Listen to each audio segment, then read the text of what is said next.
کہتے ہیں میں نے کیفیت دیکھی تو حضرت علی کا تو رنگ ہی بدل گیا. میں نے کہا واقعہ یہ توڑ ڈالیں گے, یہ خیبر آج بھی یہ توڑ ڈالیں گے, کیفیت ہی بدل گئی. فرماتے ہیں شیر خدا مسکرائے, کہنے لگے بیٹا ڈرنا, مسئلہ سمجھ. کہا حضور کیا ہے؟ آپ فرمانے لگے اخروٹ میں جسم کی قوت سے توڑ رہا ہوں اور خیبر میں نے اپنے ایمان کی قوت سے توڑا تھا. میرے ایمان میں آج بھی بڑی قوت ہے. آج بھی اگر کفر للکارے گا, آج بھی اگر دین کا دشمن للکارے گا, علی کا جذبہ جہاد آج بھی بڑا جوان ہے. غیرت ایمانی آج بھی بڑی, دین کے ساتھ وفا کا رشتہ آج بھی بڑا. نبی پاک صلی اللہ علیہ وسلم کی حدیث ہے مسلم میں, طبرانی میں. حضور نے فرمایا آؤ میں تمہیں پچھلے زمانے کے ایک ایماندار نوخیز ولی اللہ کی بات سناؤں. پچھلے زمانے, حضور نے فرمایا پچھلے زمانے میں ایک بادشاہ جادو کے زور پہ حکومت کرتا. جب وہ ایک جادوگر اس نے رکھا ہوا تھا تو جادوگر اس کو جادو بتاتا, وہ جادو کے زور پر حکومت کرتا. جادوگر بوڑھا ہو گیا تو کہنے لگا بادشاہ کو نوجوان میرے پاس بھیج دے, میں بوڑھا ہو گیا ہوں, میرا پتہ کوئی نہیں, کب مر جاؤں. ایک نوجوان کی ڈیوٹی لگائی, بڑا زیرک سمجھدار, اپنے رعایا میں سے چن کے جو ذہین فطرت مزاج بچہ تھا وہ اس نے لگایا. اللہ کے محبوب علیہ الصلوۃ والسلام فرماتے ہیں بچہ جادو سیکھنے لگا, وقت گزرنے لگا. بچہ جب جادو سیکھنے جاتا تو رستے میں ایک راہب بھی تھا جو انجیل جانتا تھا. وہ اللہ اللہ سکھاتا, لوگوں کو حضرت عیسیٰ علیہ السلام کی تعلیمات سے آگاہ کرتا. اس نے دیکھا کہ یہاں بھی لوگ اکٹھے ہیں تو وہ بچہ اس راہب کے پاس بھی اٹھنے بیٹھنے لگا. اب جب اس کے ساتھ اس کی گفتگو بڑھنے لگی تو اس کو باتوں میں لذت آنے لگی. اس نے راہب نے پوچھا کہ تو کون ہے, کس طرح سے آیا ہے, کیا تیرا معاملہ ہے؟ اس نے کہا جی میں جادو سیکھنے جاتا ہوں, آپ کی باتیں مجھے بڑی اچھی لگتی ہیں. اس نے کہا دین سیکھ. جادو سیکھنے والے کافر ہو جاتے ہیں, قرآن و دین سیکھنے والوں کو اللہ کامل ایمان عطا فرماتا ہے. فرمایا یہ سیکھ. بچہ بیٹھنے لگا, اس کے پاس آنے لگا, باتیں دل میں گھر کرنے لگی. ایک وقت آیا کہ مسلمان ہو گیا. اور مسلمان کیسے ہوا؟ بچہ کہتا میں تجربہ کر کے ہوا. اب میں تھوڑا سا وقت جادوگر کے پاس بھی جاتا اور باقی سارا وقت وہاں بیٹھتا. میں ایک دن جا رہا تھا تو رستے میں اژدہا تھا, بہت بڑا سانپ تھا, رستہ روک کے کھڑا تھا. یہ حضور نے بیان کی حدیث. نبی پاک صلی اللہ علیہ وسلم فرماتے ہیں بچہ کہتا ہے کہ رستے کے اندر سانپ ہے, رستے بند ہے, لوگ چھتوں درختوں پہ چڑھے, ہلاش ہے. کہتے چھوٹا سا روڑا میں نے اٹھایا تو میں نے کہا اللہ اگر جادوگر سچا ہے تو اسے مار دے. چھوٹا سا روڑا میں نے پھینکا, اژدہا کوئی نہ مرا. پھر چھوٹا روڑا اٹھایا, میں نے کہا اللہ اگر وہ عالم سچا ہے تو اسے مار دے. اب جب میں نے روڑا مارا تو اژدہا مر گیا. میرے اندر سے گواہی آئی نہیں دین کی باتیں سچی ہیں, نہیں قرآن کی باتیں اسلام سمجھانے کے لیے عرض کر رہا ہوں. اگرچہ اس دور میں انجیل تھی, اللہ رسول کی باتیں اچھی ہیں. کہتے میں مسلمان ہو گیا. اب میں نے راہب کے پاس ہی رہنا شروع کر دیا, جادوگر کے پاس چھوڑ دیا. اس بچے نے آنا. بادشاہ پوچھتا کہاں زیادہ وقت گزارتے ہو, تو بات بول کر دیتا. وقت تیزی سے بڑھنے لگا. اللہ نے اس نوجوان میں طاقت پیدا کر دی. اب اس کے اندر نا اللہ نے توانائی روحانیت پیدا کر دی. ابھی جوان ہے, 14-15 سال عمر ہے. اللہ نے اب جو بیمار بھی آتا وہ دعا کرتا تو اللہ صحت عطا کر دیتا. جو بھی آتا. بادشاہ کا ایک درباری تھا, بادشاہ کو پنکھا جلتا تھا, وہ اندھا ہو گیا. کوئی ایسی تکلیف آئی کہ نابینا ہو گیا, بڑے علاج کرائے, شفا نہیں ہوئی. کسی نے اس بچے کا پتہ بتایا کانوں میں. اس کے پاس گیا تو بچہ کہنے لگا شفا تو ہو جائے گی پر کلمہ پڑھنا پڑے گا, مسلمان ہونا پڑے گا. جس پیغمبر کا میں غلام ہوں تجھے بھی بننا پڑے گا, دین پہ عمل کرنا پڑے گا, اللہ شفا دیتا ہے. اس نے کہا تو مجھے کلمہ پڑھا, مجھے شفا دے, میں تیار ہوں. اس نے کہا شفا تو اللہ دیتا ہے. اس نے اللہ تبارک و تعالیٰ کا ذکر کر کے دعا مانگی. یہ مسلم شریف میں حدیث ہے, طبرانی میں موجود ہے. اللہ نے اسے شفا دی, اس نے کلمہ پڑھنا شروع کر دیا. یہاں ایک نقطہ لکھا ہے ہمارے علماء نے, کہتے ہیں جب اللہ ولایت عطا کرتا ہے نا تو یہ سفید بالوں والے کا حصہ نہیں ہوتی. اگر جوانی میں کوئی آدمی توبہ کر کے تصوف کے رستے پہ چلتا ہے تو سب سے زیادہ ولایت اللہ اسے عطا فرماتا ہے. سب سے زیادہ ولایت اس کے پاس ہوتی ہے. ابھی اس کے بعد کالے اچر کی جوانی ہے, دعا کی تو اللہ نے, اور حدیث پاک میں موجود ہے کوڑے آتے تو شفا یاب ہو جاتے, اندھے آتے تو شفا یاب, برس والے آتے تو اللہ سے دے. جوان ہے. بادشاہ کے پاس وہ واپس گیا, وہ جو آدمی جس کی آنکھیں ٹھیک ہوئی تھی. بادشاہ نے پوچھا کہ کیسے شفا ملی, تو کہنے لگا میرے رب نے شفا دی. بادشاہ سجدے کراتا تھا, اپنے آپ کو بنواتا تھا معاذ اللہ. کہنے لگا میرے علاوہ کون رب ہے؟ اس نے کہا وہی رب ہے جس نے تجھے پیدا کیا ہے, اور وہی رب ہے جس نے مجھے اندھے کو آنکھیں دی ہیں, وہی ہے میرا مالک. کہا اچھا تو مجھے نہیں مانتا؟ کہا نہیں میں اپنے رب کو مانتا ہوں. بادشاہ نے اسے سزا دی, ستایا. اس نے بچے کا پتہ بتایا, پھر بچے کو بلا کے ستایا تو اس راہب کا پتہ بتایا. راہب بھی قتل ہو گیا, نابینا بھی قتل ہو گیا.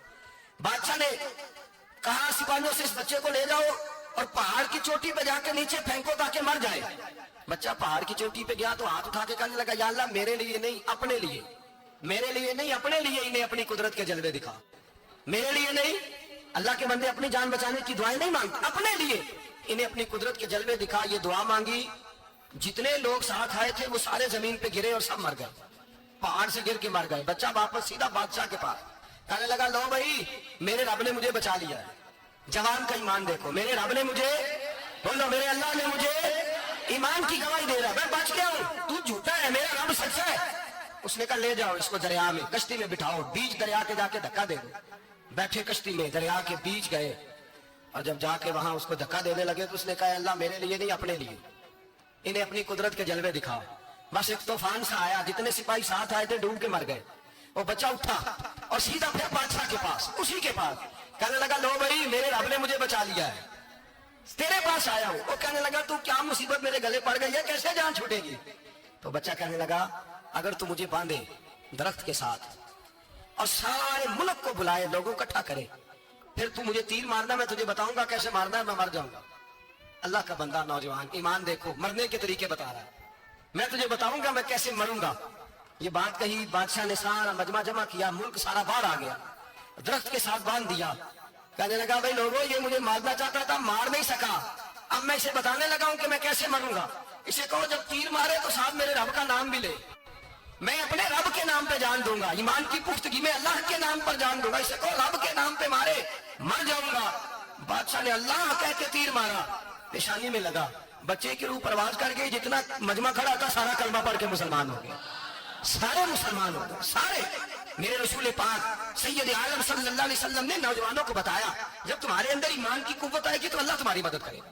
فرمایا وہ نوخیز ولی تھا، ابھی جوان رانا، ابھی اس کی پیشانی پر جوانی کے آثار تھے، لیکن اسے اللہ کو راضی کیا، رب کریم کو راضی۔ ولایت کا مطلب بڑھاپا نہیں، ولایت کا مطلب وہ نہیں کہ جب بڑا لمبا وقت گزر جائے تو پھر آدمی آئے کہ نہیں ہم کیا کرنا ہے، اب مسجد ہی ہے، اب تو اس کے علاوہ گزارا ہی کوئی نہیں۔ تو اس وقت کا آنا اللہ کی بارگاہ میں قبول تو ہے، لیکن شاباشی اسی کو ملتی ہے جو جوانی کے وقت آئے، جو عین اس وقت آئے جو وقت میرے رسول پاک۔ اور پھر غلام کے ساتھ سلوک کیا کرنا ہے۔ ایک یہودی کا بیٹا نبی پاک کی خدمت کرتا تھا اکثر، یہودی کا بچہ، وہ بیمار ہو گیا، روز آتا تھا، چھوٹے موٹے کام کرتا تھا، بیمار ہو گیا۔ حضور نے فرمایا چلو تیمارداری کرنے چلتے ہیں۔ کس کی؟ جی غلام کی، نوکر کی۔ یہاں صاحب کہتے ہیں 5,000 روپیہ لے جاؤ، وہ بڑے احسان کے ساتھ 5,000 روپیہ لے جاؤ اور دے آنا، اور اسے کہنا سر جی پوچھ رہے تھے تیرا کیا حال ہے، وہ بات ختم ہو گئی۔ حضور بنفس نفیس گئے، اور غریب کا گھر تھا، وہ یہودی باہر نکلا جس کا بیٹا بیمار تھا، تو کہتا جب دروازے پہ میں نے مسلمانوں کے نبی کو کھڑے دیکھا تو میرے پیروں تلے زمین ہی نکل گئی۔ میں نے کہا حضور مجھ غریب کی کٹیا میں کیسے آئے؟ پر میں تجھے پتا ہے نا تیرا بچہ میری نوکری کرتا تھا، یا کبھی بیمار ہو گیا میں تیمارداری کرنے آیا۔ وہ یہودی کہتا مجھے خیال یقین ہی نہ آئے کہ میرے گھر میں حضور تو امیر حرم، میں غریب بے نوا، تو کجا من کجا، میرے گھر میں حضور آئے۔ کہتے کہاں ہے ہمارا پیارا؟ حضور وہ لیٹا ہوا ہے۔ صحابہ کہتے ہیں نبی پاک سرانے گئے تو اس کا آخری وقت تھا، تھوڑا سا ٹائم تھا، میرے مصطفیٰ نے فرمایا تو میری نوکری کرتا تھا، آج میں تیری تیمارداری کرنے آیا ہوں۔ غلاموں سنو، جو رسول اللہ کی نوکری کرے آخری وقت آئے تو اللہ کے رسول پہنچ جایا کرتے ہیں، حضور پہنچ جایا کرتے ہیں۔ نجم کی ہے خدا آرزو ہے یہی، عاشق زار کی آبرو ہے یہی، موت کے وقت سر ان کے قدموں میں ہو، دید ہوتی رہے دم نکلتا رہے۔ حضور پہنچ جاتے ہیں، نبی پاک تشریف لائے، بیٹھے سرانے، پھر حضور نے جب اپنا برف سے ٹھنڈا اور کستوری سے زیادہ خوشبو والا ہاتھ اس کے بالوں میں پھیرا، آنکھیں کھولی، حضور نے فرمایا چل کلمہ پڑھ جا، چل میرا کلمہ پڑھ جا۔ ساری دنیا در رسول پہ آ کے کلمہ پڑھے اور حضور اسے کلمہ پڑھانے گھر تشریف لے گئے۔ یہ ایک مزدور کو، ایک محنت کرنے والے کو اعزاز دیا، گھر گئے کلمہ پڑھ لے۔ اس نے اپنے والد کی طرف دیکھا اور والدہ کی طرف دیکھا، ماں باپ یہودیاں رونے لگے، کہنے لگے بیٹا یہ ہم سے زیادہ بڑھ کر تیرے حق میں خیر خواہ ہے، جیسے کہتے ہیں کر لے۔ اس نے کلمہ پڑھا اور حضور کی گود میں لوٹ پوٹ ہونے لگا، کلمہ پڑھا، روح پرواز کر گئی۔ شارحین کہتے ہیں جب نبی پاک وہاں سے نکلے تو حضور نے فرمایا اٹھاؤ اس کی میت کو۔ ماں باپ کہنے لگے کہاں لے جانا ہے؟ فرمایا ہم اپنے طریقے کے مطابق غسل کفن کریں گے، اس لیے کہ جو کلمہ پڑھ جائے پھر وہ میرا ہو جایا کرتا ہے، میرا ہو جایا کرتا ہے۔ بھائی یاد رکھیں، مزدور کو حضرت ربیعہ بن کعب فرماتے ہیں میں حضور کو وضو کراتا تھا، رات کا وضو میری ذمہ داری تھی، صرف ایک وضو رات۔ ہمارے ہاں تو 25 سال مزدور مزدوری کر کے چلا جاتا ہے، پر وہ مزدور ہی رہتا ہے، وہ مزدور ہے، اس کا کوئی اعزاز نہیں، کوئی اس کے لیے ابو کہتے ہیں اب بابا جی آپ کو کھانسی زیادہ آتی ہے اپنے بیٹے کو لگا دیں, کسی اور کی ڈیوٹی لگا دیں, باپ کام نہیں کر سکتے. 25 سال نوکری کی, ملا کیا؟ حضرت ربیہ کہتے ہیں میں وضو کراتا تھا رات کا, میرے نبی پاک نے فرمایا شادی کیوں نہیں کرتا؟ تو میں نے کہا یا رسول اللہ نہ میرے پاس حسن ہے, نہ پیسے ہیں, نہ کوئی کاروبار ہے, مجھے کون رشتہ دے گا؟ میرا روپ بھی نہیں تے میرا رنگ بھی نہیں, میں نے یار مناؤن دا ٹانگ بھی نہیں, کون مجھے رشتہ دے گا؟ کہتے ہیں حضور خاموش ہو گئے. دوسرا دن آیا تو میں وضو کرانے پہنچا تو نبی پاک نے فرمایا شادی کیوں نہیں کرتا؟ کہتے ہیں میں نے کہا حضور کون رشتہ دے گا؟ وہی 3 باتیں دہرائی, نہ پیسے ہیں, نہ حسن ہے, نہ کوئی کاروبار ہے, نہ مکان ہے. فرمایا حضور نے تیسرے دن پھر کہا. جب دوسرا دن ہوا نا تو حضور نے کہا, حضور خاموش ہوئے میرے جواب پر. میں نے کہا یار کتنا بیوقوف ہوں, حضور روز پوچھتے ہیں اور میں جواب ہی نہیں دیتا.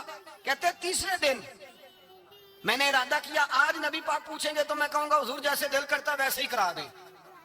کہتے ہیں تیسرے دن میں گیا, سارا وضو کرا لیا پر نبی پاک نے پوچھا ہی نہیں. میں ارادہ کر کے گیا تھا کہ آج پوچھیں گے تو بتا دوں گا, حضور نے پوچھا ہی نہیں.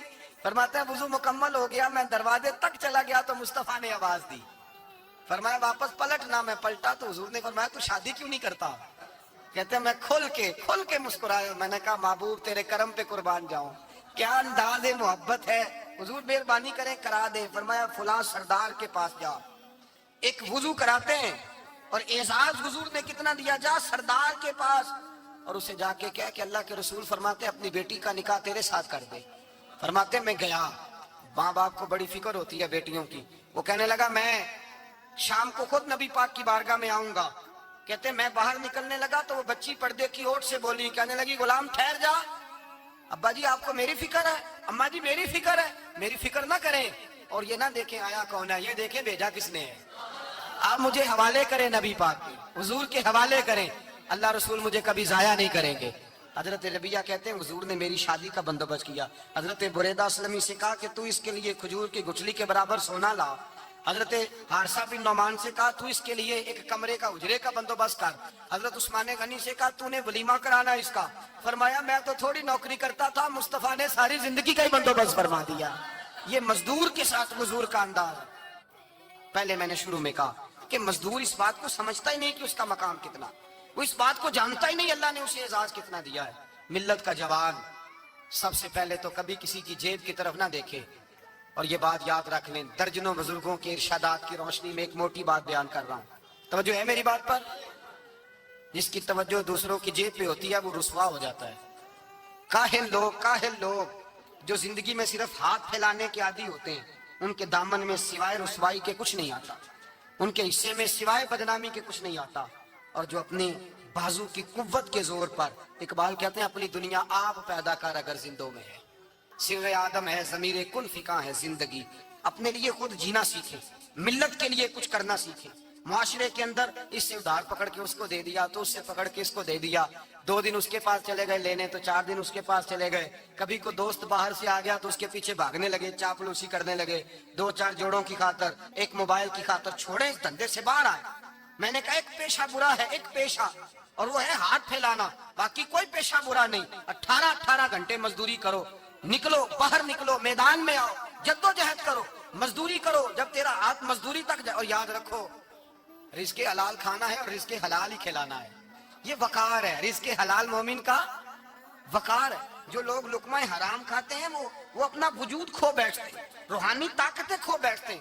میرے اعلیٰ حضرت رحمت اللہ علیہ فرماتے ہیں جس کا نماز میں دل نہ لگے, جس کا مسجد جانے کو دل نہ کرے, جس کا عبادت پہ توجہ نہ ہو, جس کا دین کی طرف رغبت نہ ہو, اسے غور کرنا چاہیے کہ اس کا کئی رزق میں لقمہ حرام تو شامل نہیں ہو گیا.